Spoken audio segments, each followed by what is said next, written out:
j'imagine qu'aujourd'hui, beaucoup d'entre vous sont venus en utilisant les transports en commun. Le bus, le métro, le RER. Et quelle est la première chose que vous faites quand vous montez dans un bus? Vous validez votre carte ou votre ticket. Enfin, en théorie. Mais à quoi ça sert? Bon, on est d'accord à vérifier que vous avez bien payé.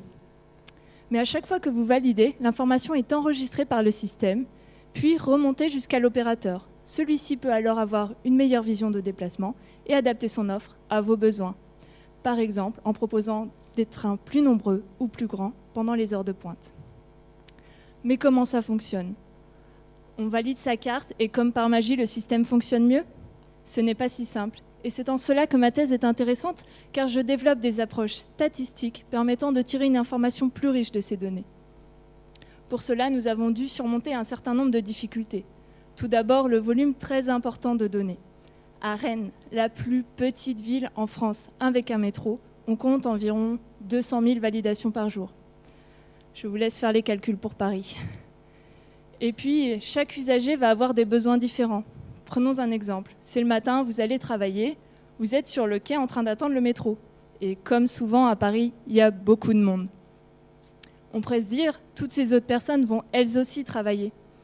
Mais en fait non, car seule une toute petite partie de la population a une utilisation régulière des transports. Pour plus de la moitié, leur utilisation va différer d'un jour sur l'autre et donc être très difficilement prévisible individuellement. C'est pour cela que dans ma thèse, j'ai proposé une approche qui va regrouper les usagers qui se déplacent aux mêmes heures. Habituellement, ces approches sont basées sur des périodes de temps bien précises, 1 heure, une demi-journée. Mais dans mon cas, j'ai souhaité proposer une approche plus fine. J'ai donc regardé l'activité en chaque instant de la journée, du début à la fin du service. Et j'ai constaté que pour chaque jour de la semaine et pour chaque groupe d'usagers que je regardais, je pouvais modéliser leur activité par un mélange de lois mathématiques.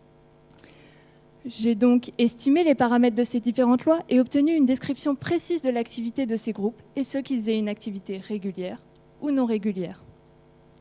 D'autre part, j'ai montré que ce modèle est applicable à différentes villes dans le monde et qu'il permet notamment de révéler des différences d'activité d'un pays à l'autre, en l'occurrence entre la France et le Canada. Tout opérateur de transport peut donc dès à présent avoir une connaissance précise de la proportion de ses usagers qui va avoir besoin de se déplacer.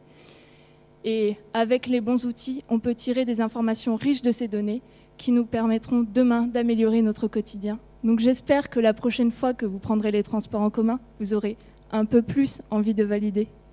Merci.